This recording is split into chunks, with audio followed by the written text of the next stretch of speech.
Sayyidah Ummu Sulaim, sahabat baginda kita Nabi besar Muhammad sallallahu alaihi wasallam. Kata Nabi, min azka nisa'il Madinah, salah satu dari perempuan Madinah paling cerdas, ibunda dari Anas ibn Malik alaihi ridwanullah. Saudara sekalian saya muliakan, nikah berapa tahun nggak punya anak, nikah lagi. Maksud saya ini nikah yang kedua kali. Pernah punya suami, punya anak. Anas bin Malik salah satunya, saudaranya Anas. Habis itu kemudian suaminya meninggal dunia, enggak berencana menikah. Tapi satu waktu dilamar sama Abu Talha, seorang lelaki Yahudi kala itu yang punya cukup banyak harta. Dia berpikir, wah ini kalau saya nikahin dia nih, dia masuk Islam nih. Kalau dia masuk Islam, mudah-mudahan Islamnya bagus, saya bisa pergunakan harta suami saya untuk dakwahnya Nabi Muhammad, buat bisa bantuin dakwahnya Nabi Muhammad nih. Laki-laki ini potensial untuk dakwahnya baginda Nabi Muhammad alaihissalam. Yang dipikirkan Allah wa Rasuluh. Akhirnya diterima lamarannya Abu Talha, nikah sama Abu Talha. Nikah setahun, 2 tahun, 3 tahun, 4 tahun nggak punya anak. Lama-lama hamil. Pas udah hamil punya anak laki-laki, seneng bener. Abu Talha sayang sama dia, Ummu Sulaim juga sayang sama anak tersebut. Satu waktu anak lagi lucu-lucunya, udah kayak setahunan gitu, anaknya lagi sakit. Abu Talha mau pergi dagang. Gimana nih Ummu Sulaim, anak kita lagi sakit? Nggak apa-apa, bismillah. Bukankah segala sesuatu udah ada yang ngaturnya? Kamu pergi dagang aja. Pergi dagang. Suaminya berangkat, dapat sehari anaknya meninggal. Ummu Sulaim dengan kuat hati urusin jenazah anaknya, sampai dengan memandikannya, mengkafaninya, sampai kemudian mensolatinya dan menguburkannya. Dia pesan sama yang takziah, tolong ya, jangan ada yang ngabarin kematian anak saya kepada Abu Talha selain saya sendiri. Alhamdulillah pada jaga amanat. Amanahnya seperti itu, nggak ada siapapun ngabarin Abu Talha. Abu Talhanya memang sedang berada di luar kota, tapi nggak ada juga tuh. Ketika Abu Talha sampai pun nggak dengar kabar apa-apa. Ini ya, umat Islam tuh harusnya memang jaga amanat. Kayak hari ini misalnya saya punya amanat untuk jangan foto, jangan video. Amanat dari saya, harap-harap dijaga, insya Allah. Saudara sekalian saya muliakan, pulang Abu Talha pada waktu yang biasa memang sudah ditentukan. Ummu Sulaim udah tahu hari itu suaminya bakal pulang. Ummu Sulaim udah dandan, udah cantik, udah masak makanan-makanan kesukaannya Abu Talha.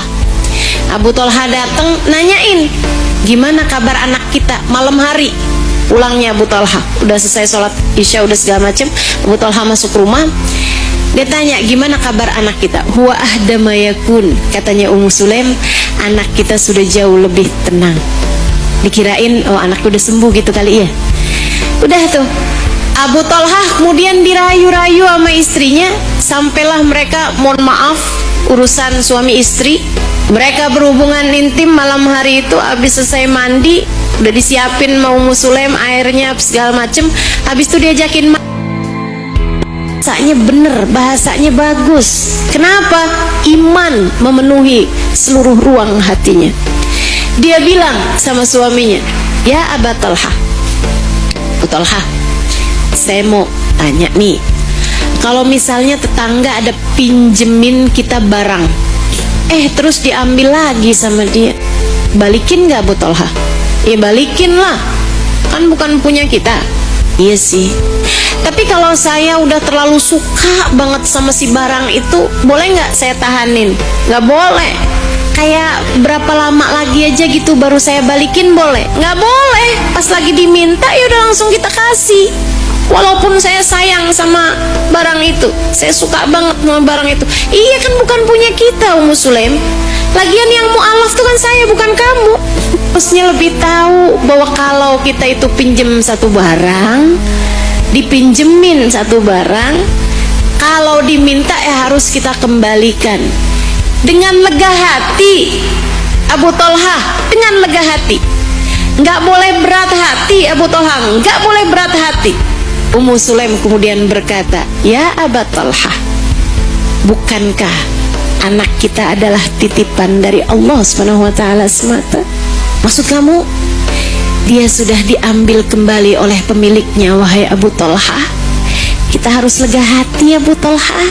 Anak kita sudah berpulang kembali kepada Allah. Abu Thalhahnya marah.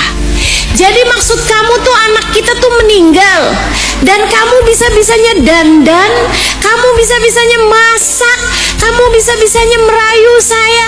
Dasar perempuan gak punya hati kamu, Ummu Sulaim. Dia pun kemudian keluar rumah dengan banting pintu. Habis itu baru bingung kemana ya.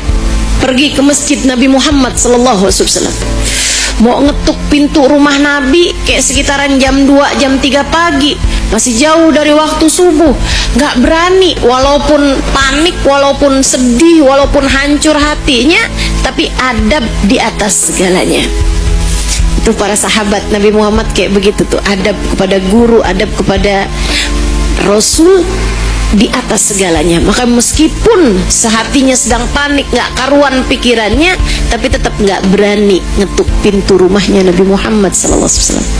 Tinggal bolak-balik duduk, gak tenang diri lagi, sholat tapi gak khusyuk juga. Habis selesai sholat mondar-mandir lagi, sampailah Nabi Muhammad keluar untuk sholat subuh. Abu Thalhah langsung nyamperin Nabi Muhammad SAW.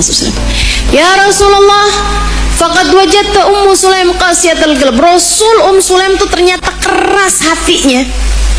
Nabi Muhammad kenal betul siapa Sulaim.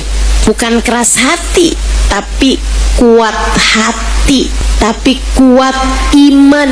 Jadi Nabi Muhammad senyum, kemudian bertanya, memangnya kenapa wahai Abu Thalhah?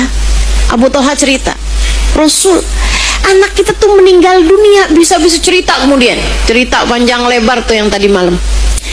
Nabi kemudian tanya sama Abu Thalhah, waqa'ta biha ya Abu Thalhah? Jadi tadi malam kalian sempat berhubungan intim wahai Abu Thalhah? Ya Rasul, saya nggak tahu kalau anak saya meninggal. Mesti kalau tahu kayaknya nggak kuat hati juga gitu buat jalan ini gitu. Kata Nabi Muhammad, barakallahu lakuma fi lailatikuma, barakallahu lakuma fi lailatikuma, barakallahu lakuma fi lailatikuma. Allah kasih berkah pada malam kalian ini. Allah kasih berkah pada malam kalian. Allah kasih berkah. Didoain 3 kali dapat berkah. Bu hamil. Sulaimnya hamil dari hasil malam tersebut. Ibu-ibu sekalian, lahir anak perempuan, yang anak perempuan ini min khiyarit tabi'iyat, salah satu dari wanita tabi'in yang paling baik, soleh, baik. Perempuan ini hafal Al-Quran, jadi ulama, menikah kemudian, dan sesudah menikahnya dia punya anak lebih dari 10 laki-laki, 10-10-nya hafal Quran, 10-10-nya jadi ulama, 10-10-nya jadi pejuang-pejuang dalam Islam, berkat doanya Nabi besar Muhammad SAW. Yang Nabi Muhammad mendoakan karena kekuatan hati, kekuatan iman yang dimiliki oleh seorang perempuan.